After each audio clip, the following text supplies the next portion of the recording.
আসসালামু আলাইকুম। আপনারা দেখছেন বাংলা একাত্তর টেলিভিশন সংবাদ শিরোনাম, সাথে আছি আমি বৈশাখী। সকল ষড়যন্ত্র রুখে দিতে এবং মহান স্বাধীনতার ঘোষক শহীদ রাষ্ট্রপতি জিয়াউর রহমানের ছবি অবমাননা ও বিএনপির ভারপ্রাপ্ত চেয়ারম্যান জনাব তারেক রহমানকে নিয়ে অশালীন মন্তব্য ও কটূক্তির প্রতিবাদে টাঙ্গাইলের ধনবাড়িতে বিক্ষোভ মিছিল অনুষ্ঠিত হয়েছে। মোহাম্মদ জাকির খান, ধনবাড়ি, টাঙ্গাইল থেকে জানাচ্ছেন বিস্তারিত।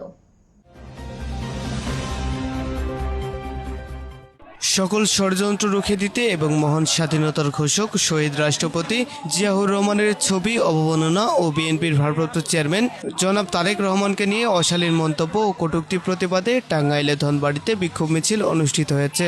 অনুষ্ঠানে প্রধান অতিথি হিসেবে উপস্থিত ছিলেন আলহাজ ফকির মাহবুব আনাম স্বপন, সদস্য জাতীয় নির্বাহী কমিটি বিএনপি।